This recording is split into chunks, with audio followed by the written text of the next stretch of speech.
یزید جامع مسجد دمشق کا خطیب ہے۔ یزید پگڑی باندھتا تھا، جبہ پہنتا تھا، داڑھی رکھی تھی، جمعہ پڑھاتا تھا۔ پتہ ہے آپ لوگوں کو کہ نہیں؟ اب چل گیا پتہ؟ ہاں نہ تو کرے نہیں یار، پتہ چل گیا؟ یزید جبے والا آدمی تھا، اس نے حج بھی پڑھائے ہیں۔ تو امام حسین اس کے خلاف کیوں نکل آئے؟ جی بچے سارے شہید کرا دیے۔ یہاں تو جس کو سورت اخلاص نہیں آتی وہ بھی کہتا ہے مولوی کو ٹھیکیدار ہے دین کا، ہمارے خلاف بات کرتا ہے۔ بھئی یزید جامع مسجد دمشق کا خطیب، خطبے دینے والا، بلکہ امام حسین 10 محرم کو خطبہ دینے لگے کہ مجھے کیوں قتل کر رہے ہو؟ تو ابن سعد کہنے لگا حسین لمبی تقریر نہ کر، ہمارا جمعہ لیٹ ہو رہا ہے، ہمیں نماز پڑھنی۔ یعنی ابھی حضور کے اہل بیت کو قتل کریں گے اور ابھی کہیں گے اللہم صلی علی محمد وعلی آلہ، اس طرح کے مسلمان تھے۔ یزید تو بھائی جمعہ پڑھانے والا بندہ تھا، بڑا شاندار خطبہ دیتا تھا۔ امام حسین کیوں نکلے اس کے خلاف؟ سارے خطبے امام حسین کے۔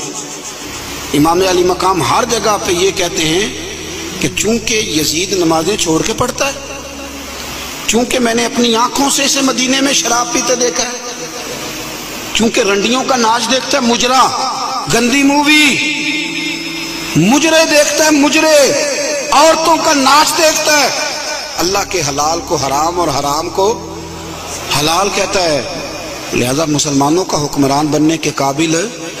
اور امام علی مقام نے فرمایا، خطبے میں فرمایا، یزیدیوں تم مانتے نہیں کہ وہ شرابی ہے؟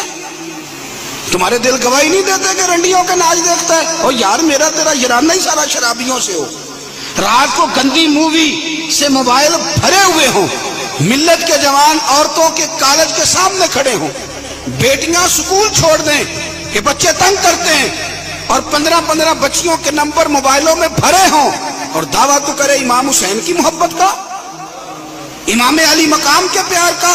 میں ذمہ داری سے کہتا ہوں، جو بے حیائی کرتا ہے، فحاشی پھیلاتا ہے، گند کو فروغ دیتا ہے، قیامت کے حضرت عباس اس کا گریبان تھام کے میدان محشر میں کھڑا کر لیں، حضرت علی اکبر اسے محشر کے میدان میں کھڑا کریں، پوچھیں گے ہم نے جوانیاں لٹا دی شراب کباب کے خلاف اور تمہاری راتیں اس کے ساتھ بسر ہوتی رہی؟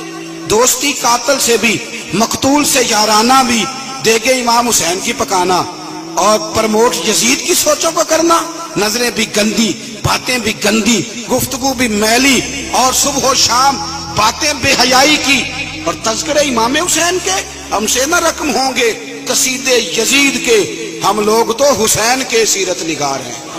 ایک دروازہ کھٹکھٹاؤ، ایک، ہم مومن ہیں، مسلمان ہیں، خبردار یہ گند من سارا ڈیلیٹ کرو، ہمارا اس سے کیا لینا دینا، اور یہ گند ہمیں مائل بھی نہیں کر سکتا۔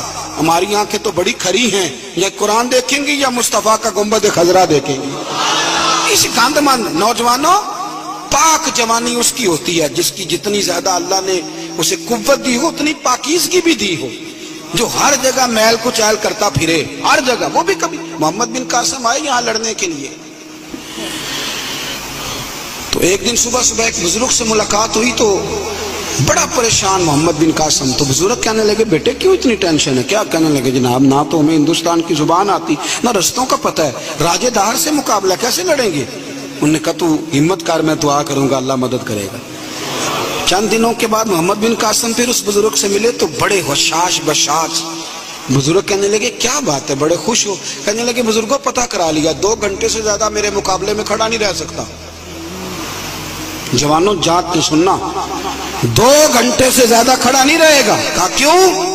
کہنے لگے میں نے پتہ کرایا ہے، وہ نظر کا گندا ہے، اس کی تو ماموں کی بیٹیاں اس کی نظر سے نہیں بچتی، گندا ہے نظر کا، پھپھو چچا اور خالہ کی بیٹی کو بھی تاڑتا ہے، راجہ دار گندا ہے، گندے لوگ میدانوں میں ٹھہر نہیں سکتے، 2 گھنٹے کے بعد بھاگ جائے گا۔ میں 17 سال کا جوان ہوں، چڑھتی جوانی ہے، پر اگر زبان پر کوئی چیز جاری رہتی ہے تو مصطفیٰ کریم کے دین کے ترانے جاری رہتے ہیں۔ یہ کیا بات ہوئی کہ مسلمان ہو، کلمہ گو، اور وہ کہے جی او ہو بڑا مشکل ہے جوانی میں بچنا؟ کیا مشکل ہے؟ کون کہتا ہے مشکل ہے؟ کس نے کہا ہے مشکل ہے؟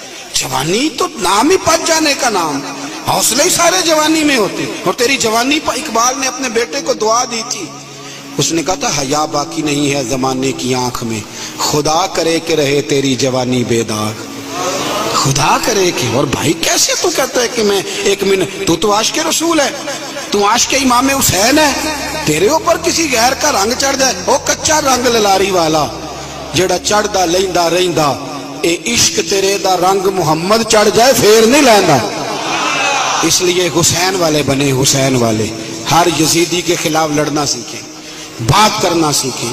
چند باتیں عرض کی ہیں، ایک تو سادگی اختیار کریں، دل کی صفائی اختیار کریں، قرآن اور عبادت کی طرف توجہ کریں، اپنے گھروں کو سنواریں، رزق حلال لے کے آئیں۔ اپنی زندگی آپ یہ نہ سمجھیں کہ میں ایک گھر کو صحیح کر لوں گا تو کیا ہوگا، گھر جب صحیح ہو جائے گا تو معاشرہ بھی صحیح ہو ہی جائے گا، آگے بات بڑھے گی۔ میں حاضر ہو گیا تھا آپ کے حکم پر، اور حسب توفیق میں نے کچھ بات بھی کر دی ہے۔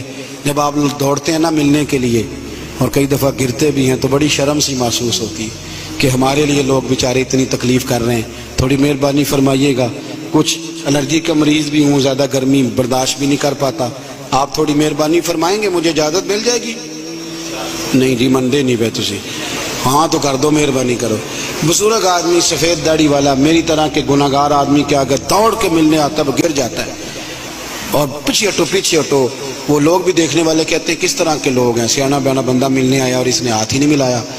میں زیادہ دور نہیں رہتا، گھنٹے سوا کے فاصلے میں، جس نے ملنا ہو جمعرات کو آ جائے، انشاءاللہ کھانا بھی کھلاؤں گا، عصر کے وقت آ جائے، اللہ خیر کرے گا۔ شوق جو ہے ملنے کا، تو شوق تو پانی لوڑ نہیں ہڑا نو راہ براں دی، شوق تو رستے سارے آسان کر دیتا ہے، اللہ آپ کو جزائے خیر دے، لیکن یہ ادھم پھیل نہیں مچائیے گا، اللہ آپ کو ہمیشہ آباد فرمائے۔ آخر دعوانا الحمدللہ۔ سلام پڑھیں گے۔